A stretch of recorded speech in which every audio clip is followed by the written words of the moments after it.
Jesu doshin, Eka Maha Kamatana Sriya, Badana Tamra, Monde Seado Piaji, Nasa Shie, Ngala, Natao Nagu Ni, Nile Nanai Dwin, Hoja, Somado Mu Ato, Kanda Nyan Yao, Diti Pu, Brisa Tabupa, Diado, Ama Shie. Melo Nana Ngaba, Ayunji, Yinya Pia Gloria.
Yarana Dea Yarana Tanga Yarana Miba Shiatmaro Ah Yodim Lola Sumi Shiko Buzo Umio Manlayo Donya Do Buzonda Panama Sirana La Binyawri Yado Jamiro Losia Downa Ado Moomati Miani Do Lake Bandolagong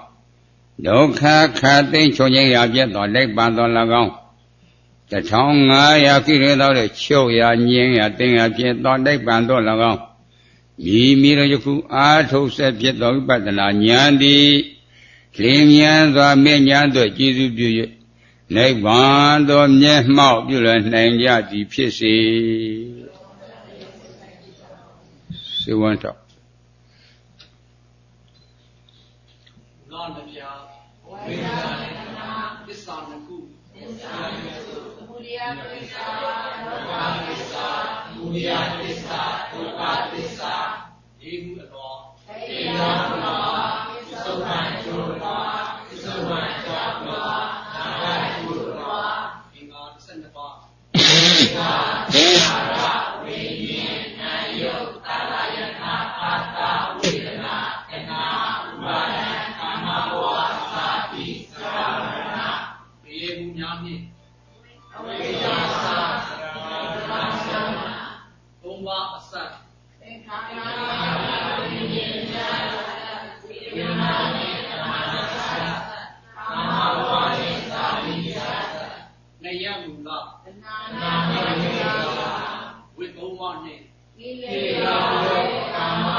အတိတ်အကြောင်းအချင်းရာ၅ပါးကိုဖော်ပြပါ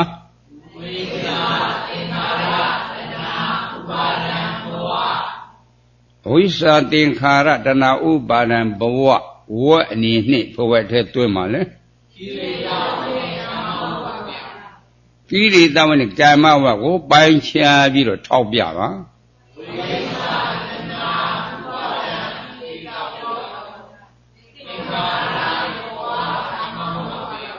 ကိရိတာဝနဲ့ကာမဝတ်ကိုအချဲရအနေနဲ့ဘယ်ချင်းရတဲ့တွင်းမှာလဲအတိတ်အကြောင်းအချင်းရာ၅ပါးဆိုတာဘာဘာခေါ်တာလဲဝိဇ္ဇာသင်္ခါရတဏှာဥပါဒံဘဝသစ္စာဖို့တော့ဘာသစ္စာလဲအကွဲ့အနေနဲ့ဘယ်ကွဲ့မှာလဲပစ္စုပန်အကြောင်းအချင်းရာ၅ပါးပေါ်ပြပါတဏှာဥပါဒံဘဝဥစ္စာသင်္ခါရဝတ်အနေနဲ့ဘဝတဲ့တွဲမှာလဲကိရိတာနဲ့ကာမဝတ်ကိုပိုင်းခြားပြီးတော့ထောက်ပြပါ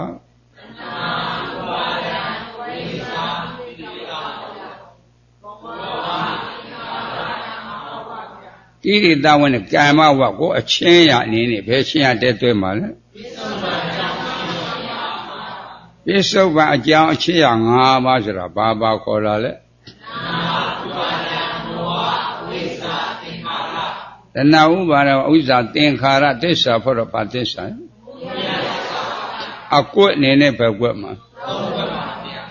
သုံးကွက်ကသမုဒိယသစ္စာတက်ကွက်ကသမုဒိယသစ္စာအခေါ်မတူဘူးလားအခေါ်တူညာဆိုတော့အတိတ်နဲ့ပြစ္ဆုတ်ပဲမချာနာဘူးနော်အတိတ်ဆိုတော့လွန်ခဲ့ပြီးအသုံးချလို့ရပါအတိတ်ကသမုဒိယသစ္စာဘလူဥရှိတဲ့ပြစ္ဆုတ်ပံသမုဒိယသစ္စာဘလူဥရှိတဲ့ပိုင်းခြားသိဖို့မလိုဘူးလားပြစ္ဆုတ်ပံအကျိုးချင်းရ၅ပါးဖော်ပြပါဝိညာဏတဏဖတ်တဝေဒနာဝတ်အနေနဲ့ဘဝတည်းတွဲမှာလေဝိပါကဝတ်ဆိုတာဘာဘာခေါ်တာလဲဝိညာဏတဏဖတ်တဝေဒနာအချင်းရအနေနဲ့ဘယ်ချင်းရတည်းတွဲမှာလဲပစ္စုပန်အကျိုးရှိရ၅ပါးဆိုတာဘာဘာခေါ်တာလဲဝိညာဏတဏဖတ်တဝေဒနာခန္ဓာဖွဲ့တော့ခန္ဓာ၅ပါးမြတ်ခန္ဓာ၅ပါးသစ္စာဖွဲ့တော့ဘာသစ္စာအကွက်အနေနဲ့ပဲကွက်မှာအနာကအကျိုးအချင်းရ၅ပါးဖော်ပြပါ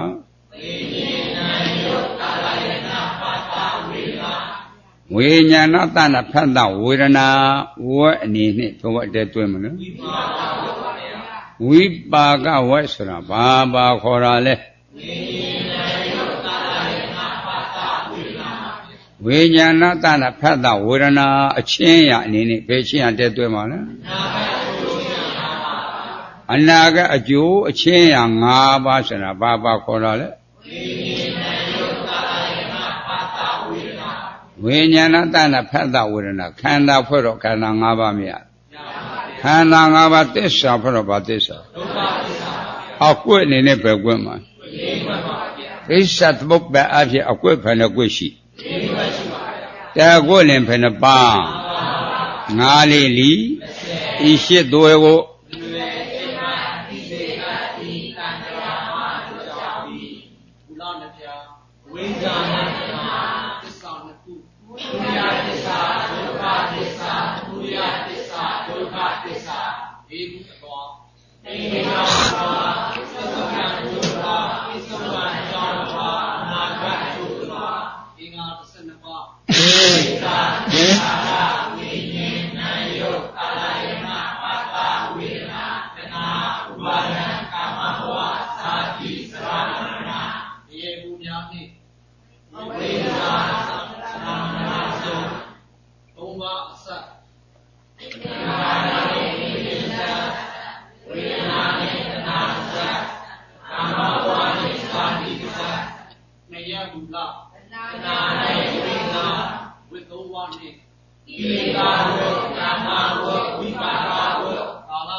ဝ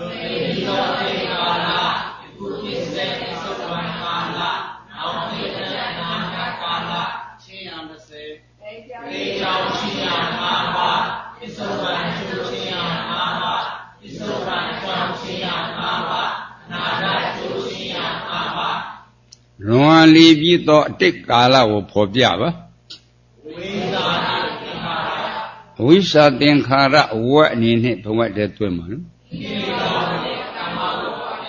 ကိလေသာဝနဲ့ကာမဝတ်ကိုပိုင်းခြားပြီးတော့ထောက်ပြပါ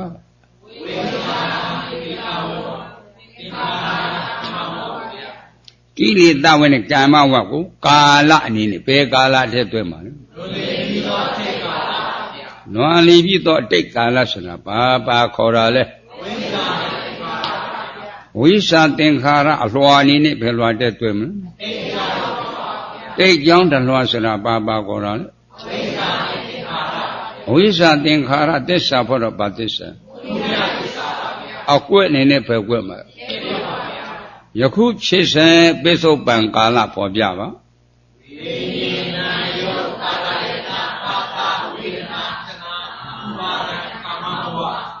ယခုဖြစ်စဉ်ကိုပေါ်ပြပါဝိညာဏတနာဖတ်တာဝေဒနာဝတ်အနေနဲ့ဘဝတည်းသွင်းပါလေဝိပါကဝတ်ဆိုတာဘာခေါ်တာလဲဝိညာဏတနာဖတ်တာဝေဒနာကာလအနေနဲ့ဘယ်ကာလတည်းသွင်းပါလဲယခုဖြစ်စဉ်ပိဿုပံအကျိုးကာလဆိုတာဘာခေါ်တာလဲ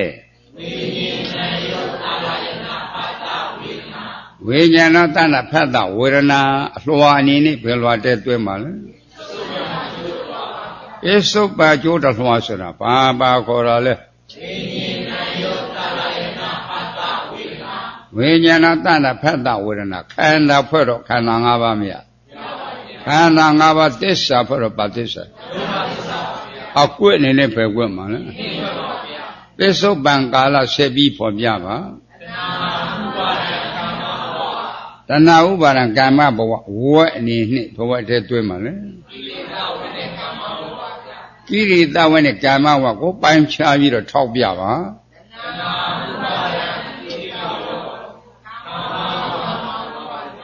ကိရိတာဝနဲ့ကာမဝကိုကာလအနေနဲ့ဘယ်ကာလတည်းသွင်းပါလဲပိဿုပံအကြောင်းကာလဆိုတာဘာခေါ်တာလဲတဏှာဥပါဒကာမဘောအလွှာအနေနဲ့ပြန်လွှာတဲ့သွင်းပါလေပိဿုပံအကြောင်းတလွှာဆိုတာဘာခေါ်တာလဲတဏှာဥပါဒကာမဘောသစ္စာဖို့တော့ဘာသစ္စာအကွက်အနေနဲ့ပဲကွက်မှာနောင်ဖြစ်တဲ့အနာဂတ်ကာလပေါ်ပြပါဓာတိဇာမရဏဝတ်အနေနဲ့ဘဝတည်းသွင်းပါလေဝိပါကဝတ်ဆိုတာဘာခေါ်တော်လဲဓာတိဇာမရဏကာလအနေနဲ့ဘယ်ကာလတည်းသွင်းပါလဲ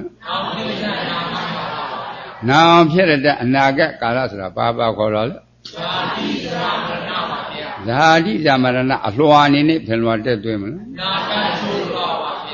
အနာဂတ်အကျိုးတလွှာဆိုတာဘာခေါ်တော်လဲဓာတိဇာမရဏခန္ဓာဖွဲ့တော့ခန္ဓာ၅ပါးမရခန္ဓာ၅ပါးသစ္စာဖွဲ့တော့ဘာသစ္စာဒုက္ခသစ္စာဆိုတာဘယ်သဘောခေါ်တာလဲယူပဲ့ခန္ဓာဖောက်ပြန်ပစ္စည်းတတ်သောသဘောအစုဖြစ်ဖြစ်မှုဝေဒနေခန္ဓာခံစားရသောသဘောအစုဖြစ်ဖြစ်မှုတင်ညစ်ခန္ဓာမှတ်သားရသောသဘောအစုဖြစ်ဖြစ်မှုသင်္ခါရခန္ဓာစစ်စောပြုပြင်တတ်သောသဘောအစုဖြစ်ဖြစ်မှုဝိညာဉ်နဲ့ခန္ဓာသိတတ်သောသဘောအစုဖြစ်ဖြစ်မှုခန္ဓာ၅ပါးဖြစ်ဖြစ်မရဖြစ်ဖြစ်ဘာသစ္စာအကွက်နဲ့ပဲကွက်မှာလဲကွက်ကဒုက္ခသစ္စာနှစ်ကွက်ကဒုက္ခသစ္စာအခေါ်မတူဘူးလားအခေါ်တူညာတော့လေပိဿုပံနဲ့အနာဂတ်မချာနာဘူးလားအနာဂတ်ရောက်ပြီလားမရောက်တဲ့အသုံးချလို့ရပါမလားခုရောက်ဆက်ဖယ်ကွက်မှာလားပိဿုပံနဲ့အကွေ Risa the Aquapanaquashi, the Aquilin Panaba, Nalili, Ishit Duego.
Kilitawa, Kamawa, Vibagawa, Kilitawa, Penapale,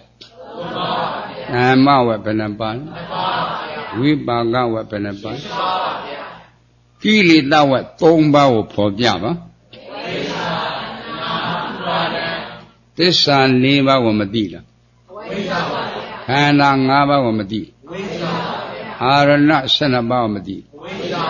that is such about Medina. Risa Doba Diado Matida. Did take the Diago Madilo, Wizalo Mocona. The Wizabo. E cana are not that this are Diaboma. You never met that one, no longer with Mara. No longer with Mara, Wizano. E cana are not that this are Diagiga, Biro Mabila. Ah, this are left. Doka tessa diagi matin shabula.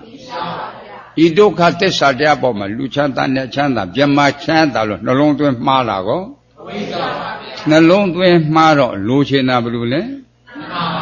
Maya Yemenipulu, Soelanda. Oisa Danauba, eat Toku poeted women. This are for about this. Gama with Nabao for Biama. Saga Bureau Bedding Kara Dam. Chinelene Bureau Bedding Kara. Sega General Bedding Kara. Saga Bureau Pecan. Chinelene Bureau Pecan. Sega General Pecan. Kayaga Wodiga Manoga, Itomba Poeted Wimmer. Kili down in Gamma was this suffer about this. A quit in a woman. We baga was ship our Poviava.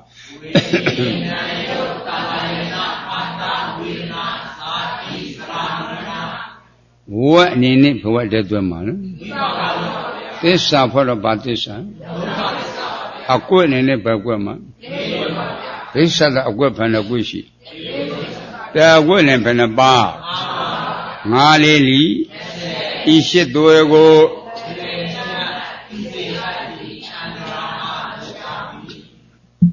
Tadukoa.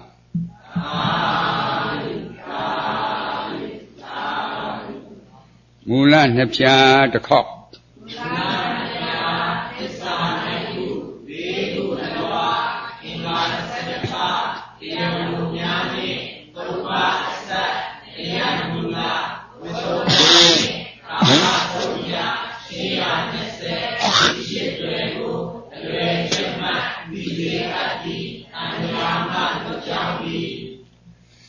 Namo Tata Bhagavato Arahato Sama Sambuddhassa. Namo Tata Bhagavato Arahato Sama Sambuddhassa. Namo Tata Bhagavato Arahato Sama Sambuddhassa. Let's what I'm a we name do this object. Kam Matagada Damaditi. အာကုသိုလ်ကံကုသိုလ်ကံတရားနှစ်ပါးကိုယုံကြည်ရမယ်လို့မဟုတ်လားဘာနာတိပါဒသသူရမေရိယအဆုံးဘာနာတိပါဒသမိစ္ဆာတိတဲ့အဆုံးကိုကျူးလွယ်ရင်ကုသိုလ်လားအကုသိုလ်အာကုသိုလ်ကံအရှောင်းကြောင့်အကျိုးတရားကတည်တည်ချမယ်၌ငရေတိရစ္ဆာန်ပြိတ္တာအတူတကယ်လို့မဟုတ်လား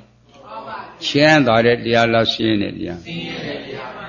ဒါအကုသိုလ်ကံကြောင့်ဖြစ်တာနော်ကြောက်เสียမကောင်းလားပါဏာတိပါဒသသူရမရိယဆိုပါဏာတိပါဒမိစ္ဆာတိတဲ့အဆုံးကိုရှောင်ကျင်းရအကုသိုလ်လားကုသိုလ်လားကုသိုလ်ကအကြောင်းကြောင့်အကျိုးတရားကလူပြေနဲ့ကြီး6တယ်လို့မဟုတ်ဘူးနော်ရှင်းတဲ့တရားလားချမ်းသာတဲ့တရားအဲ့ဒါကံကံအကျိုးယုံကြည်ဖို့လိုတယ်နော်ကံကိုယုံကြည်တဲ့ပုဂ္ဂိုလ်အကုသိုလ်အလုပ်တွေလုပ်အောင်မလားမလုပ်တော့ဘူးနော်ဘေးရင်မေးအောင်မလားနက်ကြောမေးအောင်မလားဝိဇ္ဇာတွေမေးအောင်မလားကံကိုယုံတာဘေးရင်မေးတယ်နက်ကြောမေးတယ်ဝိဇ္ဇာကံကိုမယုံလို့ကွင်အဲ့လိုစဉ်းစားဖို့မကောင်းလားအကျိုးရှိတဲ့အကျိုးတရားတွေပေါ်တယ်စဉ်းစားကြဒါတော့ကာမသရတမ္မာဒိဋ္ဌိသာနာတမ္မာဒိဋ္ဌိဝိပဿနာတမ္မာဒိဋ္ဌိမေဃတမ္မာဒိဋ္ဌိဖို့တမ္မာဒိဋ္ဌိတမ္မာဒိဋ္ဌိ5မျိုးမဟုတ်ရှာတော့ဘုရားကြီးမဟုတ်လားစဉ်းစားကြနော်ဝိညာဉ်တုသစ္စာဘက်ကကံအရေးကြီးတယ်လူတယောက်မှာအေရနိုးတဲ့ချင်းကအေယဝတိထိကုသိုလ်တရားနဲ့အကုသိုလ်တရားဘက်ကမြားမယ်အကုသိုလ်ကမြားတယ်စဉ်းစားတရည့်မှာအကုသိုလ်မြားတလားတော့ပုံမြားဘူးလားတစ်နှစ်ကြတော့ပုံမြားတယ်နော်ကာဘာနဲ့တွေ့ကြည့်မယ်ဆိုရင်ကာဘာပေါင်းမရေတွေ့နိုင်ခဲ့ဘူးကြားရအဲ့လိုစီသိဖို့မကောင်းလားအကုသိုလ်အများကြီးပေါ့ရေတွေ့နိုင်ပါမလားအခုလူနဲ့တိရစ္ဆာန်ဖေကမြားမလဲတိရစ္ဆာန်ကမြားတယ်အများကြီးအိမ်တိမ်မှာတွေ့ထားဖြဲမြကြီးလူ10ယောက်ထားလိုက်အဲ့တဲ့အိမ်မှာတချို့ပရွေ့တွေမရှိဘူးလားမြည်ထဲမှာချတယ်မရှိဘူးလားအိမ်မြောင်တွေတောက်တယ်မရှိဘူးလားကဲလူနဲ့ရေတွေ့လူထဲမှာမြားဘူးလားကောင်းကင်ပြန်တဲ့တက်တော်တွေရှိတယ်ရေမှန်နေတဲ့တက်တော်တွေရှိတယ်အဲ့တော့များလာတာအကုသိုလ်ကံတွေကွယ်နော်လူဖြစ်ရအင်မတန်ရခဲပါလားမရခဲဘူးလားအဲ့ဒီရတယ်ကလူဖြစ်တဲ့ဘဝကိုလူဖြစ်ကျိုးနဲ့အောင်ကံကိုယုံကြည်ရမယ်ယုံကြည်အကုသိုလ်ရှောင်မယ်ကုသိုလ်ပြုမယ်ကြားရအဲ့ဒီကုသိုလ်ကြောင့်လူဖြစ်ကိုရတယ်နဲ့ဖြစ်ကိုရတာအကုသိုလ်ကြောင့်အပယ်၄ပါးငရေအစားသာတိရစ္ဆာန်အစားသာပြိတ္တာအစားသာသူရကေအစားသာပေါ့လေ့လာဖို့မကောင်းလားဒါကစဉ်းစားအောင်ကံလန်းတဲ့ဇံလန်းတဲ့ဉာဏ်လန်းတဲ့အဲ့ဒါလည်းပိုင်းခြားဖို့လိုတယ်အဲ့ဒါမပိုင်းခြားတဲ့ဝိပဿနာလို့သိမှာမဟုတ်ဘူးစဉ်းစားမကြားသူကြားဘူးထမှန်အရှိထိတ်တော်ကာကြီးကတဲကြီးအုပ်ချုပ်တဲ့ရှင်ဘုရင်ကြီးသုတ္တရဏမင်းကြီးတို့မေတော်မာယာတို့အုပ်ချုပ်လာတယ်သူတို့ကိုးရတဲ့ယတိကြီးကဒီဝေလယတိကြီးဣမနာတော်မှနေတယ်ရှေ့ကဘာ40နောက်ကဘာ40မြင်နေအောင်ပြုတဲ့အခါရှေ့ကဘာ40နောက်ကဘာ40နော်ကဲအခုတလမြင်တဲ့ပုံမျိုးရှိပါမလားရှိပါဘူးအဲ့တော့မြင်မြေရှုံနေတယ်မိုးပြန်နေတယ်အာရုံပြုတဲ့အခါသူများစိတ်အစဉ်ကိုသိတယ်အဲ့ဒါတောတောတလာမြင်လို့မေတော်မှာကိုယ်ကလို့နဲတော်မှာအမြဲတည်းစွန့်ပင်ကြွေးထားတာကွစီစိတ်ဘုံမကောင်းလားအဲ့ဒါနဲ့တနေ့တနေ့ဖျားလုံးမိုးဖွားတယ်ကြာခံပြီးတော့လမ်းသွားတယ်သုတ္တရဏမင်းကြီးကအဲ့ဒီဖျားလုံးကိုရေတိကြီးကိုဥတက်ပြီးတော့ရှ िख ိုးခိုင်းတယ်ကြားဘုရားလုံးကရှိတ်မခိုးဘူးရေတိကြီးဥခေါင်းပေါ်တက်သွားတော့တယ်ဥခေါင်းပေါ်မှာခြေစုံရက်ပြီးတော့နေတာဘုရားလုံးကရေတိကြီးအောင်ပြုတယ်နာဝိလောက်ကြတော့ပြုံးတော့လာတယ်နောက်တစ်ပတ်ဆင်ရင်ပြီးတော့အောင်ပြုတယ်နာဝိလောက်ကြတော့ငိုတယ်ပြုံးတာကဘလို့လဲငိုတာကဘလို့လဲအတိတ်ဆောင်တော့မှာဗျာသုတ္တရဏမင်းရဲ့လျှောက်တာအတိတ်သားဖျားစင်စစ်ဖြစ်မယ်လူနဲ့တမတတ်တော်လေးကြွက်တန်းဝင်မယ်အလုံးကြွက်ကြမယ်ဝမ်းမြောက်လန်းလို့ဝမ်းသာလွန်းလို့အားရလွန်းလို့ငါပြုံးမိတယ်ငိုတာအခြားမဟုတ်အတိတ်သားဖျားဖြစ်တဲ့ချင်းငါရတိအတိစောပြီတဲ့သူတရားကိုငါမနာတော့ဘူးတဲ့ သူတရားမနာရင်တိခါတိတိပြုတ်ပါမလားမိုးပြန်နေတာလည်းမပြုတ်ပါကဟိမြေရှိုးနေတာလည်းမပြုတ်ပါလားဟဲ့ဟမ်ရှေ့ကဘာလေးဆက်နောက်ကဘာလေးဆက်မြင်တာလည်းမပြုတ်ပါလားအဲ့ဒါဇန်လန်းကွညာလားညံလည်းမဟုတ်ဘူးဇန်လန်းဒါနကုသိုလ်သီလကုသိုလ်ကံလန်းအကုသိုလ်ကလည်းအကုသိုလ်ကံကုသိုလ်ကကုသိုလ်ကံညာလားအဲ့ဒါပုံညာပိသင်္ခါရအပုံညာပိသင်္ခါရလို့ခေါ်တယ်အဲ့ဒါကံလန်းလူပြည်နဲ့နက်ပြည်အပေလေးပုံဇန်ကဗြဟ္မာ20တိုးဆိုတော့ထွတ်တာဝိပဿနာဉာဏ်မဲ့ဉာဏ်အဲ့ဒီဉာဏ်ကဖျားပွင့်မှာကြားရတာသစ္စာတရားခန္ဓာတရားဖိစ္ဆသုပ္ပတရားကိုကြားရဖို့နေရဖို့လွယ်ရမထင်နဲ့တက္ကရီဘုန်းကြီးတဲ့အနေကတော့လွယ်တယ်သားဘုရားအဖြစ်က၄သိန်းရှင်ကဘာသိန်းကြည့်မှစေတရားကိုသိတာကြားရတာလွယ်တယ်ရမထင်၄သိန်းရှင်ကဘာသိန်းစဉ်းစားဖို့မကောင်းလားဒါကြောင့်လို့ဆရာတော်သမတော်တွေကဘုရားစုပန်လို့ကြားတာလူတော်ခေါ်ဘုရားစုလူနဲ့မပန်နိုင်ဘူးမပန်နိုင်ဘူးအမြဲတမ်းကြားတယ်တချို့ဘုရားစုပန်တယ်လမ်းတွေ့တော့ကိုပြစ်တယ်ကြားထားလို့ကပြောင်းတော့မယ်ပြောင်းရောက်လဲကြားရတာစဉ်းစားဖို့မကောင်းလားဒါကြောင့်လာချင်းကောင်းသောဘုရားဘုရားပြအမြဲတမ်းခေးနေစဉ်းစားဖို့မကောင်းလားပြည့်စကဗုဒ္ဓစုရလဲနှစ်သိန်းရှင်တဲ့ကဘာတသိန်းဧကသောကမဟာသောတသိန်းရှင်တဲ့ကဘာတသိန်းခုတကားတော့ဘုန်းကြီးတို့အခုရယူမယ်ဆိုပုရိသာဝသာဝကစုကြရစဉ်းစားဖို့မကောင်းလားအဲ့လိုကြင့်ကြံအားထုတ်ရတာရှင်သာရိပုတ္တရာတော့တသိန်းရှင်တဲ့ကဘာတသိန်းမြစဉ်းစားဖို့မကောင်းလားအဲ့လိုစီသေးပို့လို့သေးကွယ်အဲ့လောက်ကိုခေးနေကဲဘုန်းကြီးတို့ကြတော့ဘလို့တွေလဲလို့ဘုန်းကြီးတို့တောမြို့တောရွာအနေမှာဆိုရင်မိုးရဒီမှာမိုးရတဲ့ကလမ်းနဲ့မကလေးလေးတွေရေမြောင်းနေကစားဆော့လို့ဆော့နေတာပေါ့တဲ့မိဘကထမင်းကျွေးအောင်ခေါ်တာထမင်းသားတော်နဲ့မလာဘူးကြားလာဘူးဆော့နေတာမိုးလင်းတဲ့ကလည်းဖုံသေးတယ်မှာဆော့နေတာကွာလာကြထမင်းဆောင်ရိုက်မယ်ဆိုကမှတက်ခဲ့တော့တာတိပြီးလက်ရှိလို့စားတာကွာသူတို့ချစ်ဖို့ပြုတ်ဖို့တွေရှာတာပါလားထမင်းချစ်တာတွေကပါလားလက်ရှိလို့ထင်စားတာကြာမိဘချစ်ပြီးသားလို့ပဲဟိုလည်းဖျားရှာပြီးတော့ဘုန်းကြီးတို့အလွယ်လွယ်နဲ့စားရတာစဉ်းစားဖို့မကောင်းလားအဲ့လိုလေ့လာဖို့လိုတယ်ကွနော်စီစီဖို့မကောင်းဘူးလားဟဲ့အဲ့လောက်ဒီကျင်းနေအဲ့ဒီတရားယုံကြည်ခြင်းနဲ့လေ့လာဖို့လိုတယ်တကားတော့သိသိဖို့လွယ်တယ်ညမထင်နဲ့စဉ်းစားဖို့မကောင်းလားအချို့ပုဂ္ဂိုလ်ဘလို့လွယ်တာလဲပြန်စဉ်းစားအောင်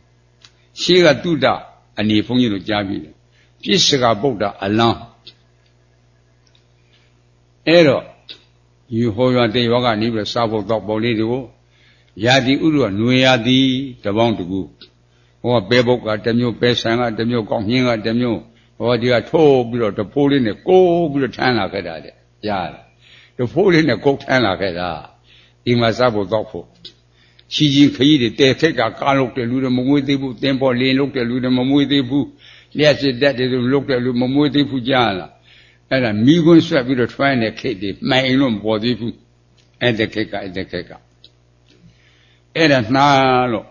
သိမြောက်မှာတကားတဲ့မောပန်းပြီးတော့ချွေးတွေပါလေတော့အတန်ငယ်ကြားတော့ခန္ဓာဘက်ကိုညံလှဲသိရလေးတည်းကျွလာခဲ့တာအဲ့ဒါသိရလေးကြီးပြီးခန္ဓာဘက်ကိုပြန်ရှင်ဘုံသက်ကြည့်တာဟောငါခန္ဓာသက်တဲ့ပြည့်စည်ပါပြီကကြားအဲ့ဒါမှာပထမသောတာပတ္တိမေသောတာပတ္တိဖို့ရှေ့ကျိုးရတော့သောတာပန်ကသရဂံအနာဂံလေးရင်မြောက်ယံကိစ္စပြီးသွားတာဟောလေးရင်မြောက်အဲ့ဒီကသူခန္ဓာကိုမှအာရုံပြုတော့တက်ချလိုက်တာပရိက္ခာ၈ပါးအပြည့်စုံတဲ့ကြားလားသူအထုပ်ထမ်းတဲ့တက်နေတော့လားတရုတ်ထဲကြွေတာဘုန်းကြီးတို့တေပြုံလုံးကြွေတော့မရဘူးတေပြုံလုံးကြွေတော့မရဘူးကြားလားဒီတက်ကြွေရတာကွာလောက်ညံကောင်းတယ်လဲစဉ်းစားဖို့မကောင်းလားအခုတွေ့ထဲကြွရတာနှစ်သိရှင်တဲ့ကဘာတသိမြအဲ့တဲ့ဘက်ကိုကြည့်ဘလောက်များလင်းလာခဲ့တယ်လဲကျွေလို့ခဏရတာမြင်လားလင်းလာခဲ့အရှိန်ကြီးစမ်းအဲ့လိုလင်းလာဖို့မကောင်းဘူးလားနဲတာမဟုတ်ဘူးအဲ့လိုကြိုးစားခဲ့ရတာ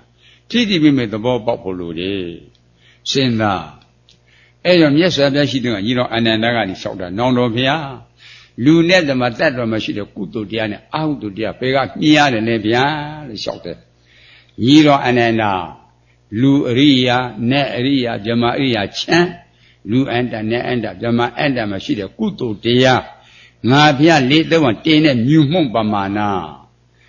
လေးသုံးတင်းတဲ့မြူမှုန့်လေးဘယ်တော့မှမရှိပါလားကွာကုသိုလ်ကလေအကုသိုလ်ကကမ္ဘာပထဝီနဲ့မျှတယ်ဗျာကမ္ဘာပထဝီကြားရလားနေတော်ဘူးကဲအဲ့ဒီဖြစ်ကလူစိတ်ပြောက်လို့တည်သွားမှဆိုလူဖြစ်ပေါ်လွယ်ပါမလားဟဲ့နေတဲ့အကုသိုလ်မဟုတ်ဘူးကြားရလားမလွယ်ဘူးလူဖြစ်ပေါ်မလွယ်ဘူးဖြုတ်နေကြည်စမ်းဖြုတ်တယ်လူပြန်ဖို့လွယ်ပါမလားကွာလွယ်ပါဘူးရှင်းလားဘယ်လိုများကြောက်စရာကောင်းတယ်လေကြောက်စရာမကောင်းဘူးလားဂင်းငါမြင့်မှာရှိတဲ့တဲလုံးနဲ့အမြင့်တဲတပွင့်ဖျားတဆူတဲတပွင့်ဖျားတဆူသောဖျားရှင်မှာ24သိချင်းတကူတွေ80ဘိုးချစ်တဲ့သိမ့်ကြွတန်းဝင်နေလို့ရှာတော်တော်မောဘူးလားဂင်းငါမြင့်မဲ့တဲလုံးနဲ့အမြတ်ဆိုမရည်တွေ့တော့ပွင့်နေနော်အဲ့တော့မြားတဲ့ဖျားတဲ့ခုတရားနာပြိတ္တတွေတွေ့ခဲ့ကြရလားဘုန်းကြီးလည်းမတွေ့ဘူးကွယ်ဘယ်မှာနေတာလဲမေးဖို့မကောင်းလားငရေမှာလို့စစမ်းမှာငရေမှာငရေကိုကြာသွားရင်ဖះဆူစနဲ့ချော်လွဲနေတာမထင်ရှားဘူးလားဘယ်တော့မှနေတာတယ်လဲကွာတဲတစ်ခါတော့ကတဲတစ်ခါတဲတရားငါမသိမလေးဘူးကြိုးစားအထုတ်ဖို့မကောင်းလားတရားစတန်ဝေကဉာဏ်ရှိတဲ့ပုဂ္ဂိုလ်ခဏပေါက်တာကွတရားနာတဲ့ပုဂ္ဂိုလ်တကယ်နာတဲ့ပုဂ္ဂိုလ်တကယ်လို့ချင်းသိတယ်ခုတချို့ကနာတာမဟုတ်တရားနာထောင်တာနာထောင်တာအာရုံရွာထဲကိုရောက်လဲမြို့ထဲရောက်လဲအိမ်ကိုရောက်လဲဟာလားကိုကောင်းတော့မှာပေါ့ကွာတရားနာတဲ့ကဆက်ပြီးတော့ဘယ်လိုများဟောမလဲကိုခန္ဓာမှာတွေ့တာနဲ့ဟောတာနဲ့ဘယ်လိုလဲအဲ့လိုစိတ်ထားခုတော့နာထောင်တာနာထောင်ပြီးဘာမသိတော့ဘူးပြီးပြောက်ကျေဝန်းထဲရေရောက်ကျေဝန်းထဲရေရောက်ကြည့်ရသေးပေါက်တယ်လို့ရှိရလားပြီးပြောက်တော့ကျေဝန်းထဲရောက်တယ်ကဲဒါကြောင့်တရားနာဖို့အရေးကြီးတယ်စဉ်းစားဖို့မကောင်းလားဘုရားတော်မနစ်စာအထုညနေရတယ်မဟုတ်ဘူးလားညနေအထုမနစ်စာရတယ်မဟုတ်ဘူးလားကြာရင်9ရက်တဲ့ယုံကြည်ကြမ်းမှာစိတ်ဖြောင်းစွာနှင့်လွန်စွာအထုနာနေရုပ်ကိုဖြည့်ချုပ်ညံ့ဤငါအင်မှန်ပြီမေ့ရကြောင်းတဲ့ကဲဘယ်တော့များထင်ရှားတယ်လေခုတရည်နေလည်းမတွေ့တလားနေလည်းမပေါ်3နှစ်ကြာလည်းမတွေ့ယုံကြည်မှုမရှိကြယုံကြည်မရှိဘူးယုံကြည်မှုလိုတယ်ကြားလားရှားသမားဆုံးမှလည်းအတိုင်းကိုလင်းလာဖို့လိုတယ်ကျင့်ကြံဖို့လိုတယ်အထုတ်ဖို့လိုတယ်အထုတ်တဲ့ဆိုစဉ်းစားတာဝေဖန်တာစစ်ထားကြားလားကိုညှင်းဆဲတဲ့အလုံးမဟုတ်ကိုညှင်းဆဲတဲ့အဋ္ဌကလပ္ပတာနိယောကငါပြဒုက္ခဆရာ6နှစ်ကြာတယ်မရခဲ့ဘူးတဲ့ကြားလားနဲမှာ3ဆောင်မနေခဲ့တာကာမတုကနိယောကသာလည်းမရဘူးဒုက္ခဆရာကျင့်တာမိစမပฏิပဒါအလေလက်ကိုကျင့်မှရတယ်တဲ့ကြားလားအဲ့လိုစိတ်ပုံမကောင်းလားဟဲ့လေ့လာကြဟောနေ့ဖြန်ကဖွင့်မယ်တိတ်ခွေတဲ့မဟုတ်စားတော့ဖြတ်ရဟောတာတရားထိုင်တာအပမဝခင်ထိုင်ရတယ်အပဝကထိုင်ကြမလို့ဘာကြောင့်ကြာထိုင်မှာကြာလာတယ်အပကမဝနိုင်သေးဘူးကွဘာမဝထိုင်အောင်မှာကြားလားအပကမောဝဖဲနေတာမလို့ဖဲနေတော့တာလို့ဆိုတော့မှာအပမဝထိုင်အိုးအပဝကထိုင်ကြမလို့အပဝကလို့ပြောတာမဝဖဲနေမြတ်တော့မလို့ဖြစ်နေကျွမ်းပြန်သွားမယ်စဉ်းစားဖို့မကောင်းလားအဲ့ဒါလေ့လာမယ်အရိယာပဒ၄ပါးဆိုတာကြားဘူးတယ်မဟုတ်လားသွားချင်းရက်ချင်းထိုင်ချင်းလျောင်းချင်းဟောဘုန်းကြီးတို့ကလျောင်းလို့တော့မရဘူးလျောင်းအိတ်ကျော်သွားတော့တာကွာမရဘူးချားလားထိုင်တာဘုန်းကြီးမှအသိဆုံးရက်တာလည်းကြာမရနိုင်ဘူးရှားလည်းမသွားနိုင်ဘူးကြားလားအရိယာပဒ၄ပါးသူတို့မဟုတ်ဘူးလားစဉ်းစားကဲစိတ်ထဲဉာဏ်ထက်ကထိုင်ကြည့်ထိုင်တာတိတ်တာမနေဘူးလားအထိုင်ကြတော့မငြောင်းလားတခါမကျင်လားတခါမအောင်လားတခါမမူးလားတခါမရဘူးလားညောင်းတယ်ညာတယ်ကြိုက်တယ်ခိုက်တယ်ပူတယ်အေးတယ်ရတယ်ရန်တယ်ခန္ဓာကပြတာငါဟိကဲခန္ဓာကပြနေတာအဲ့လိုစိတ်ပုံမကောင်းလားအဲ့ဒါကိုဘလို့လဲမပြောမဖြစ်လို့ညောင်းတယ်ညာတယ်ကြိုက်တယ်ခိုက်တယ်ပူတယ်အေးတယ်ရတယ်လို့မပြောရဘူးလားရှင်းစစ်တော့ကညောင်းတာလားဖောက်ပြန်ကျင်တာလားဖောက်ပြန်တာနာတာလားဖောက်ပြန်တာအောင့်တာလားဖောက်ပြန်တာမူးတာလားဖောက်ပြန်တာရတာလားဖောက်ပြန်တာရူပတိတိရူပံနဲ့ဖောက်ပြန်ပြီးတော့မပြည့်လားနှစ်သာရရှိမရှိဘူးကွယ်နော်အဲ့လိုစိတ်သေးပုံမကောင်းလား ဖောက်ပြန်တဲ့သဘောနဲ့သိတဲ့သဘောကလွတ်လွတ်တရားတခြားတွေ့သိရလားအဲ့ဒါကိုဖြစ်မဟုတ်လားဖြစ်တာဒုက္ခပြစ်တာဒုက္ခဖြစ်တာဒုက္ခပြစ်တာဒုက္ခဖြစ်ဘာသစ္စာလဲနတိသောဝိယလို့မဟောလားမြည်မြစီးတယ်လို့ဥမာပေးလို့မဟုတ်ဘူးလားမြည်မြရက်ကြလားတစည်းနေတာနော်အခုလည်းခန္ဓာကပြတာဖြစ်ပေါ့အဲ့လိုလေ့လာဖို့မကောင်းလားနေ့တစ်ခါမိမိကလည်းသွားတယ်လာတယ်ဝိညာဉ်ကြီးအနေနဲ့ခရုတ်တက်တာချီမကြီးလန်တွေးထွက်တာနာတာကွာသိလည်းမဟဲ့နာအော်နေရတာငိုရတာအဲ့ဒါနဲ့ဟောယူခရီးလေးနှိပ်စားရည်လေးတဲ့နှိပ်ဟဲ့ဟောကတေဇောပန်းနဲ့လို့ဆန်းဟဲ့ကဲတစ်ခါအုံထားလိုက်တဏှာရဲ့ကြတော့သစ္စာသွားတယ်ကဲအခက်ခဲပြောက်သွားတယ်အဲ့ဒါအမြဲတမ်းနာတယ်လားဆယ်ခါတစ်ခါလားဆယ်ခါတစ်ခါနော်အဲ့ဒါဝေဒနာပြဒုက္ခသစ္စာမဟုတ်ဘူးဘုရားကဝေဒနာနဲ့ငါနဲ့မရောနေလို့မဟုတ်ဘူးလားဝေဒနာလည်းမဟုတ်ဘူးလားဆယ်ခါတစ်ခါဖြစ်တာဟောကမြည်မျက်စိလို့တော့မဟုတ်ဘူးလားအဲ့ဒါလိုတာတိလို့တာတဲ့နိဗ္ဗာန်ရမယ်ဆေးုံကလူတွေအရင်ဆုံးရမှာဆေးုံကလူတွေအရင်ဆုံးရမှာကြားရလားစဉ်းစားပါမကောင်းလားကပြင်းညက်အာယုန်ဒီကွပြင်းညက်အာယုန်အဲ့လိုပိုင်းခြားဖို့မလိုဘူးလားညာတပရိညာပိုင်းခြားလို့သိပါပြင်းညက်ပဲတည်းပိုင်းခြားဖို့လိုတယ်စိစိဖို့မလိုဘူးလားကဲထိလစ်တွေမြစ်တွေနေတဲ့ခဏဟောရတယ်တိတ်ခွေထဲမှာကြည့်လူဆွဲဒိဋ္ဌိပြောက်ဖို့လိုတာဆရာတော်သမတော်ဘလို့ဥမာပေးတာလေတဲ့ဒိဋ္ဌိငါတဏှာငါမာနငါအဲ့တဲ့သုံးခုမှာငါလင်ငါသားငါမယားထင်ရှားရှိသေးတာငါသာလျက်တက်ငါသာမြက်မှတ်ကြမာနငါပုဂ္ဂိုလ်သက်တော်ထင်မြင်လားမှတ်ပါဒိဋ္ဌိငါသောတာပန်သရကပုဂ္ဂိုလ်သက်တော်ထင်မြင်တဲ့ဒိဋ္ဌိငါတာတက်နေတာပြကြရစဉ်းစားဖို့မကောင်းလားတဏ္ဍာငါမတက်နေလို့ဝိသကကြောင်းမှခွနေတိမိကသောတာပန်ဆဲချောင်းလည်းပြီးတော့အိမ်ထောင်မပြုတ်လားတဏှာကတက်နေရဲ့လားမာနကမတက်နေဘူးကွနော်ဒိဋ္ဌိငါပြုတ်ဖို့မလိုဘူးလားလူဆွဲဒိဋ္ဌိနဲ့ဆွဲဒိဋ္ဌိပြောင်းဒိဋ္ဌိတာရိဋ္ဌိကလက်တွေဘုန်းကြီးကိုမပြင်ကြဘူးလားဘုန်းကြီးရှိတယ်လို့မယူဘူးလားယူတယ်အဲ့ဒါအဖေမိပါမွေးတဲ့မျက်စိနဲ့ချင်းဘုန်းကြီးကိုမြင်တယ်အဝိဇ္ဇာမျက်လုံးတက်ချင်းဘုန်းကြီးကိုမြင်တယ်ဗေဒိမျက်စိနဲ့ကြည့်မယ်ဆိုလူတွေမြင်တယ်အဲ့ဒါကဖြောက်လို့ကိုဘယ်လိုမှမရဘူးကြောက်အချိုးအားထုတ်တယ်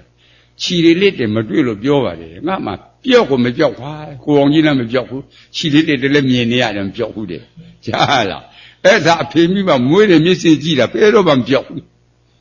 ဘယ်လိုမှဖြောက်လို့မရဘူးဉာဏ်မြင့်လုံးနဲ့ကြည့်မှာကွာဉာဏ်မြင့်ကဲအဲ့ဒါဘုန်းကြီးလို့ခေါ်မလားဥက္ခေါင်းလို့ခေါ်မလားဘုန်းကြီးလားဥက္ခေါင်းလားဘုန်းကြီးလားနှစ်ဖူးလားဘုန်းကြီးလားမျက်နှာလားဘုန်းကြီးလားပန်းလားဘုန်းကြီးလားနှာခေါင်းလားဘုန်းကြီးလားနားလားဘုန်းကြီးလားနှာခမ်းလားဘုန်းကြီးလားပါးစပ်ဘုန်းကြီးလားသွားလားဘုန်းကြီးလားလေဖင်းလားဘုန်းကြီးလားလေကုတ်လားဘုန်းကြီးလားမေးစီလားဘုန်းကြီးလားရင်ဖက်လားဘုန်းကြီးလားကြောလားဘုန်းကြီးလားပခုံးလားဘုန်းကြီးလားလက်လားဆံပြားကခြီပြားရောက်အဲ့ဒါကိုခေါ်ကြည့်တော့ဘုန်းကြီးတွေ့လား32ခွေတာတတ်တွေ့တယ်မင်းတို့ဘုန်းကြီးမြင်တယ်ဆိုမတွေ့ဘူးကွာဟမ်တရားဆိုတော့အမှန်တိအမှားပြောက်တယ်လို့မဟောလားခုတွေ့တာဘုန်းကြီးလား32ခွေတာ32ခွေတာကွယ်ကဲဖျားပေးတဲ့ညင်လေးနဲ့စဉ်းစားဖို့အုတ်ခေါင်းတယ်လို့ကန်စားကြည့်အုတ်ခေါင်းတွေ့မလားမာတာတွေ့စဉ်းစားနော်နဖူးတယ်လို့ကန်စားကြည့်နဖူးတွေ့မလားမာတာတွေ့ပါခြင်းလို့ကန်စားကြည့်ပါတွေ့မလားပြောတာတွေ့နှာခေါင်းတယ်လို့ကန်စားနှာခေါင်းတွေ့မလားပြောတာတွေ့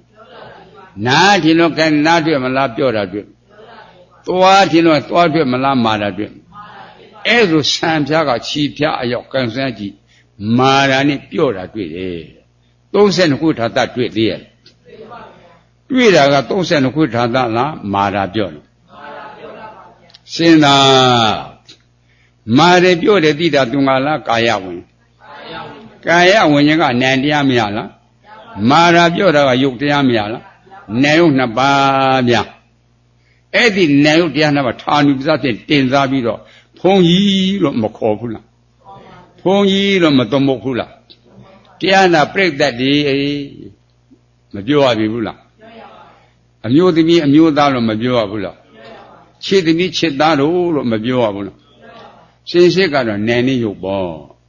အဲ့ကြောင့်ဘုန်းကြီးဆိုတာသမုတ်ရှိလူဆိုတာသမုတ်ရှိရှင်းလားခြေသမီးခြေသားသမုတ်ရှိမသမုတ်လည်းရှိသမုတ်လည်းရှိနံရုပ်တရားနှစ်ပါးခွဲကြားလားယုံကြည်ဖို့မကောင်းလားအမှန်တည်းတော့အမှားပြောက်တယ်ဆိုတဲ့နေရာကမရောက်ဖဲနဲ့လူစေတိတိပြောက်ပါမလားအဲ့ဒါစာထဲကလာခန္ဓာကပြတာလားဩတရားကြောက်တော့ကိုမရှိတရားတွေ့တယ်မဟုတ်ဘူးလားခန္ဓာကပြတာဗျို့ခန္ဓာကပြတာညင်းလို့ကိုမရအောင်မှန်နေတာအဲ့လိုစိတ်ဖို့မကောင်းလားထင်တာနဲ့တွေ့တာလေညာတပရိညာပိုင်းခြားလို့ဒီတွေ့တာကနယ်နေရုပ်ထင်တာကလူတွေ့တာကနယ်နေရုပ်ထင်တာကနဲ့ထင်တာကဓမြတွေ့တာကနယ်နေရုပ်နယ်ရုပ်ကပရမတ်နက်ကပြင်းညက်လူကပြင်းညက်ဇမကပြင်းညက်မရှိပြင်းညက်ကလူနဲ့ဇမတက်တော်ရှိပရမတ်ကနယ်နေရုပ်တနည်းအားဖြင့်စိတ်ရှိသိရုပ်နိဗ္ဗာန်ကအသင်္ကတပရမတ်စိတ်ရှိကိုသင်္ကတပရမတ်အဲ့လိုလေ့လာဖို့မကောင်းဘူးအမှန်တည်းတော့အမှားကြောက်တယ်လို့မဟုတ်ဘူးလားအဲ့ဒါလက်တွေ့စဉ်းစား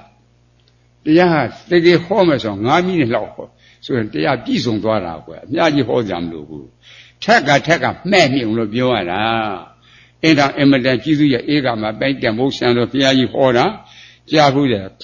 မောင်ထွန်းရင်တို့ဥတန်နေတို့အဲ့ဒါသူတို့တကားကြီးမင်းတို့တရားဟောတာလွယ်တယ်ငါမထင်နဲ့တလဟောလဲမပြီးနှစ်လဟောလဲမပြီးဟောကားပေါ်မှာရှိတဲ့ဆိုင်ကိုအိတ်ပေါင်း100ကြောပေါ်တင်ပိုးပြီးတော့လွှဲချလိုက်ရင်10မိနစ်ဆိုပြီးသွားတာကွယ်ကြားလားဆိုင်ပိုးတာလွယ်သေးတယ်မင်းတို့ဟောတာခက်တယ်ဟမ်စဉ်းစားဖို့မကောင်းလားအေးစဉ်းစားကြဦးကွယ်စဉ်းစားကြပေါ့တယ်နေလို့မတော်ဘူးဆံကုန်မြေလေးမဖြစ်စေနဲ့စဉ်းစားတော့အလုပ်တယ်လို့ခေါ်တယ်ပြီးမှပင်နေတယ်အဲ့တော့ခန္ဓာသိဖို့လိုတယ်သစ္စာသိဖို့လိုတယ်အမှန်သိတော့အမှားပြောက်တယ်ဒါကြောင့်ခန္ဓာဖွဲ့နားလေဖို့သစ္စာဖွဲ့နားလေဖို့ဒုတိယကနေဟေ့သခိုးမှသာဟေ့ခွေးမှသာအဲ့လိုပြောတရားကိုမလေ့လာဘူးဆိုရင်ဒေါသစိတ်ချောင်းထွက်မလာဘူးလားစိတ်ဆိုးတယ်အဲ့လိုပြောတယ်တင်လွန်ဝမ်းမြောက်ဝမ်းသာဖြစ်မလားစိတ်ဆိုးမလားစိတ်ဆိုးတာကုသိုလ်လားအကုသိုလ်အကုသိုလ်ဘုရားကအကုသိုလ်လက်မခံနဲ့တဲ့အကုသိုလ်ဆင်းရဲတယ်လို့မဟုတ်ဘူးလားပြီးတော့အကုသိုလ်တွေလက်ခံတာဟုတ်ကွယ်အကုသိုလ်လက်မခံနဲ့စဉ်းစားဖို့မကောင်းလားစဉ်းစားကြကိုယ်တော့ချမ်းသာခြင်းတော့မပြောဘူးလားကဲစိတ်ဆိုးတာအကုသိုလ်လို့မဟုတ်ဘူးလားဘာကြောင့်စိတ်ဆိုးတာလဲစဉ်းစားဖို့မကောင်းလားကဲတတိပြုတရားကိုလေ့လာနေတဲ့ပုဂ္ဂိုလ်ကြားဘူးတော့နားတော့တရားရတယ်မဟုတ်ဘူးလားကြားတဲ့ကတတိမပြုရဘူးလားတတိပြုတဲ့ကခွေးမှသားလားအတန်လို့ကြားရတာနဲ့ခွေးမှသားလို့ကြားတာတူရဲ့လားအတန်လို့ကြားတော့နှလုံးသွင်းမမှန်လားခွေးမှသားလို့ကြားတော့နှလုံးသွင်းမမှားလားအဲကြောင့်စိတ်ဆိုးတာကွယ်အဝိဇ္ဇာပြည့်စရာသင်္ခါရမဟုတ်ဘူးလားအဝိဇ္ဇာနှလုံးသွင်းမှတော့သင်္ခါရစိတ်တသင်္ခါရဖြစ်တော့တာဗျာစိတ်တသင်္ခါရဖြစ်တော့ကအာလွယ်ရှားလာဝစီသင်္ခါရမလာဘူးလားကြာတော့ကြည်လွယ်လင့်လွယ်နဲ့မလာဘူးလားဟိအဲ့လိုစဉ်းစားတော့ပြိဿတော့အဝိဇ္ဇာပြည့်စရာသင်္ခါရလည်းမဟုတ်ဘူးလားကဲအတန်လို့သိဒါတတိပြုတဲ့ကအတန်လို့နှလုံးသွင်းဖို့မလိုဘူးလားအတန်လို့သိတာသောတာဝိညာဉ်နဲ့တရားမရလားသောတာကြီးနဲ့အတန်ကယုတ်တရားမရလားနဲဥနှစ်ပါးကဲခွေးမသားလားတဲ့နေ့ကဲနဲဥတွေ့တဲ့ကခွေးမသားတွေ့သေးရလူကတွေ့သေးရလားနက်ကတွေ့သေးရလားနေယုကပရမတ်ခွေးမသားကပြင်းညက်နေယုကပရမတ်လူကပြင်းညက်နေယုကပရမတ်ပုဂ္ဂိုလ်တ attva ပြင်းညက်ဆိုတော့ခေါ်တာပြောတာသမုဋ္ဌာရှိတာမဟုတ်ဘူးသမုဋ္ဌိအမြင်ခံရှုခံနေရှိတဲ့တရားမဟုတ်ကြလားအဲ့လိုစိတ်သိဖို့မကောင်းလားဟဲ့ဒါကြောင့်မရှိပြင်းညက်ကလူနဲ့ဇမတက်သွားလို့မဟုတ်ဘူးလားအိမ်ထောင်ရသားကြပြီးတော့မှသားလေးတယောက်လောက်ထွန်းကားလာတယ်အဲ့ဒီသားလေးကနာမည်ပါရလား တစ်နှစ်နှစ်နှစ်ကြတော့မိဘကနာမည်မပေးဘူးလားမွေးတွေကပါတာဟုတ်ကဲ့လားမိဘကပေးတယ်နာမပြင်းညံမွေးတာလေဟဲ့ယောက်ျားလေးမွေးတယ်ကွမိန်းမလေးမွေးတယ်ကဲမပြောဘူးလားစဉ်းစားနော်မိန်းမယောက်ျားဆိုတာပြင်းညံကွစဉ်းစားဖို့မကောင်းလားပြင်းညံအမြင်ခံကမိန်းမလားအရှင်းတယ်ယောက်ျားလားအရှင်းတယ်အဲ့လိုစဉ်းစားကွအရှင်းမင်းတယ်အဲ့ဒါယူပခန္ဓာချောင်းတဲ့မြေထဲမှာရေမြုပ်ကြည့်ခဲ့တော့မောဘူးလားအဲ့လိုစီစစ်ဖို့မကောင်းလားဟဲ့သူတို့ဆိုအဲ့လိုမြင်မယ်ဆိုကဲစိတ်ဆိုးရလို့သိရလားအတန်ယူပခန္ဓာရေမြုပ်ကြည့်ပမာဏလို့မောဘူးလားအတန်ယူပခန္ဓာနော်ကဲအတန်လို့ကြားသိတာလေးကနှလုံးသွင်းမမှန်ဘူးလားရှဲတယ်ဆိုတော့နှလုံးသွင်းမမှားလားအတန်ဆိုမှန်တယ်နော်အဲ့ဒီတန်ထဲမှာစိတ်ဆိုးရမပါဘူးဝမ်းသာရလည်းမပါဘူးကြားကဲနိုင်ငံခြားသားတယောက်မိမိကနေပြီးတော့မှဘာမှလို့နားမလဲတဲ့ပုဂ္ဂိုလ်အဲ့ဒါသူ့ရှိမှပြောရင်မဟုတ်ကာမနေအဲ့တဲ့လူကဖေးဟာခွေးမေကတော့လူပြည့်တယ်နဲ့ခွေးတယ်လူလေးဆက်မွေးတာအဲ့တဲ့လူမကြောက်ဘူးလားကြားမလားစိတ်ဆိုးမလားဆိုးဘူးကွယ်ဖြစ်အတန်ထဲမှာမပါဘူး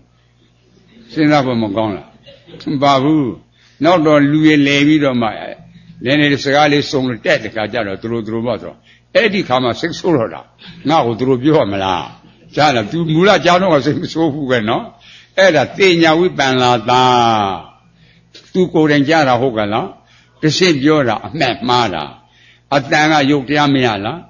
အတန်ကြားတိကလေးကနံတရားမရလားအဲ့ဒီမှာဆဲတယ်လို့နှလုံးသွင်းမှားတာ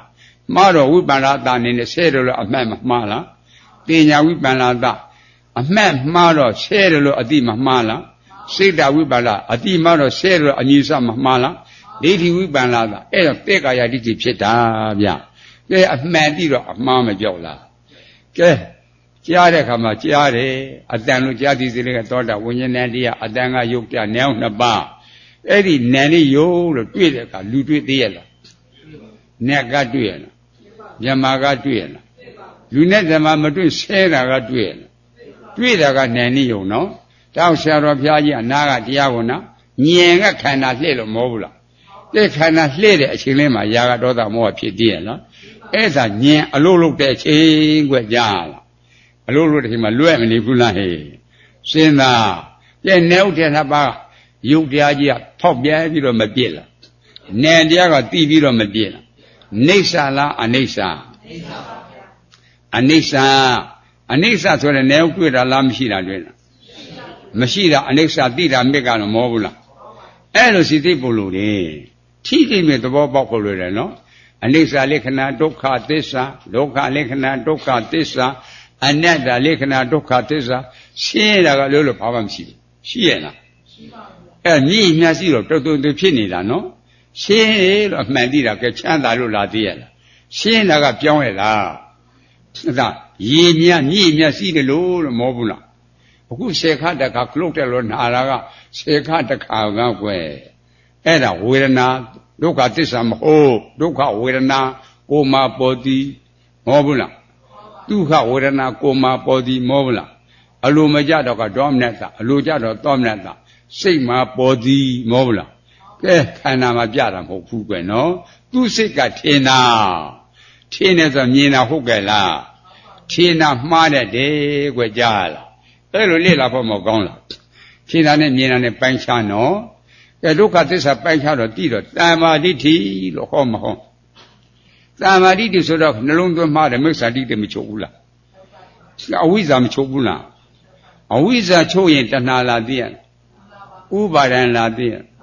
အာသဝနဲ့ကာမသွားနဲ့ဘောသွားမချုပ်လားရှေ့ပိုင်းကနေအောင်သိတော့ဒိဋ္ဌာသွားနဲ့ဥဇ္ဇာသွားမချုပ်လားအာသောတရား၄ပါးမကုန်လား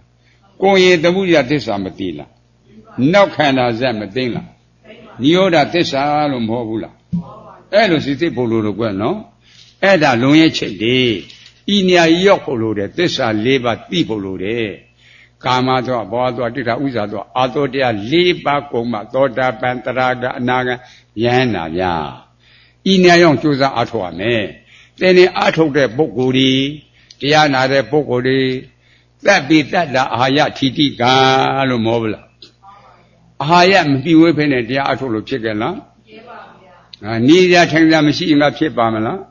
ဖြစ်ဘူးဒါတော့တဲ့နဲ့ဆွမ်းအလူရှင်တွေဘလူတွေလဲလို့စီစစ်ပုံမကောင်းတော့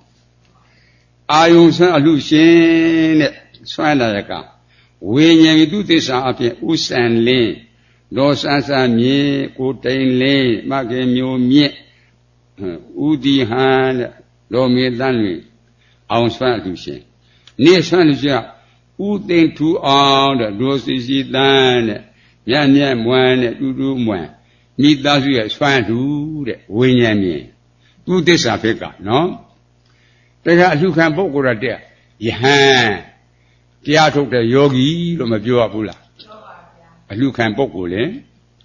ပညာရှင်ပရမတ္ထသစ္စာဖြစ်ကကြည့်တော့အလှခံပုဂ္ဂိုလ်သီလသမာဓိပညာသီလနဲ့ပြည့်စုံရမယ်သမာဓိပြည့်စုံပညာပြည့်အနည်းဆုံးသီလနဲ့ပြည့်စုံမှာစိစိမကောင်းလားအဲ့လိုလေလားအလှပေးတဲ့ပုဂ္ဂိုလ်ဘလူလဲတော့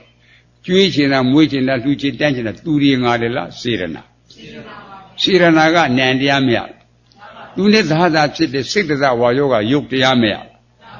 နေုံနှစ်ပါးစဉ်းစားနော်အဲ့ဒီနေုံနှစ်ပါးကိုတင်စားပြီးခါမှနာမည်ဆွမ်းအလှချင်ဘလူတွေလို့မပြောရဘူးလားစိတ်စိတ်ကတော့နံနေယုတ်ပေါ့ကဲလှူရင်းတိုင်းနဲ့နေုံတွေ့နေပြီကွယ်စဉ်းစားဖို့မကောင်းလားအဲ့ဒါလွင်အချစ်တင်နော်ကဲလက်ဆိုကြကျွေးချင်းမွေးချင်းနာကစေရနာကနန္တရားစေနာကနန္တရားနော်ကျွေးချင်းမွေးချင်းနာကစေရနာကနန္တရားကျွေးတာမွေးတာစိတ်တသဝါယောကယုတ်တရားနာယုတ်နှစ်သိန်းအချင်းချင်းကျွေးရင်မွေးရင်အလုပ်လုံးကျွေးတာမွေးတာငါမဟုတ်သူမဟုတ်ကျွေးတာမွေးတာနာနေယောဥစ္စာလင်းလားနာနေယောဒေါ်ဆန်းဆန်းမြင့်လားနယ်နေရောဥထိန်လင်းလားနယ်နေရောမခေမျိုးမြင့်လားနယ်နေရောဥတီဟန်လားနယ်နေရောဒေါ်မြေတန်းလွင်လားနယ်နေရောဥသိမ့်ထူအောင်လားနယ်နေရောဒေါ်စီတန်းလားနယ်နေရောနေုပ်ပဲတွေ့တယ်နော်နေုပ်တရားမှာတင်စားပြီးတော့မှမပြောရဘူးလားကဲအဲ့ဒါနေုပ်ကပရမတ်တရားမရဘူးလားပုဂ္ဂိုလ်သတ္တဝါကပြင်းညက်မရဘူးလားစဉ်းစားမပြောမဖြစ်လို့ပြောရတယ်အဲ့လိုစိတ်သိပေါ်မကောင်းလားပြညာတပရိညာပိုင်းခြားလို့ပြီးပါလို့မဟုတ်ဘူးလားဟုတ်ပါဘူးကဲအလှရှင်တကယ်စိတ်ကြတော့ဉာဏ်ရုပ်တရားနှစ်ပါးပေါ့ကွယ်ကျွေးတာမမြဲကျွေးဆင်းရဲကျွေးတာထဲငါမပါဒါဝိပဿနာကျွေးတာမမြဲဆိုတာအနိစ္စပေါ့ကျွေးရှင်ရဲဆိုတာဒုက္ခပေါ့ကျွေးတာထဲငါမပါဆိုတာအနတ္တလို့မဟုတ်ဘူးလားအဲ့လိုစိတ်ပို့လို့တယ်နော်ကဲအနိစ္စဒုက္ခအနတ္တပွားလို့သိတဲ့တရားကိုကြွယ်ကြားလားအနိစ္စဒုက္ခအနတ္တပဲတွေ့တယ်အနိစ္စဒုက္ခအနတ္တတွေ့ခါတိနာပရိညာအနေနဲ့ပိုင်းခြားဖို့မလိုဘူးလားနေဥတရားနှစ်ပါးနဲ့အနိစ္စနဲ့ပိုင်းခြားဖို့မလိုဘူးလားအနိစ္စတရားတွေ့တဲ့အခါနေဥတွေ့သေးတယ်လားဒုက္ခတရားတွေ့တဲ့အခါနေဥတွေ့သေးလားအနတ္တတရားတို့ကနေဥတွေ့သေးရလားအနိစ္စတရားနဲ့နေဥနဲ့ပိုင်းခြားဖို့မလိုလားဒုက္ခတရားနဲ့နေဥနဲ့ပိုင်းခြားဖို့မလိုလားအနတ္တတရားနဲ့နေဥနဲ့ပိုင်းခြားဖို့မလိုလားတိရဏပရိညာဟောနေဥကိုတွေ့တော့ကလူနဲ့ဓမ္မတွေ့သေးရလားညာတပရိညာအနိစ္စဒုက္ခအနတ္တတို့နေဥတွေ့သေးရလားတိရဏပရိညာအနိစ္စဒုက္ခအနတ္တဆုလိုက်တော့ဖြစ်ပြီလို့မဟုတ်ဘူးလားဖြစ်ပြဘာသစ္စာလဲရှင်းတာတဲ့တရားလားရှင်းနေတရားရှင်းတဲ့တရားကိုဒုက္ခလို့ခေါ်မလားဒုက္ခအဲ့ဒါအမှန်သိတာရတာဘုဒ္ဓဉာဏ်လို့မဟုတ်ဘူးလားရှင်းတာကလို့ဘာများတွေ့သေးရဲ့လဲ看那样的包括好多你的的话，谁的点的你呀了喏？谁提这个一个该多少说别打的那多五百的个的要，但那苦都地了苦都地上了，那比嘛多那大多皮，我这么别说别不会那卡，别人一个也先打的不个多的，先别，这边都不啥的没别的别，哎对这个没不。都考出来点呢，都考出来点哩，先别咱嘛。农这边看那样都考，农这边看那面都考了，偏没别了呀。也回来都考这是半下地的考，现在点了这个点，农这边再看那没也先点了。你是看那么对着不？农看那长大欧么啦？哎，了第一了嘛，出来的看家了考，第一十把礼拜给啥没得看那做了，也个多大没问题了。哎，了地方没了啦，第三地了，出来啊，出嘛，谁抢的了没不啦？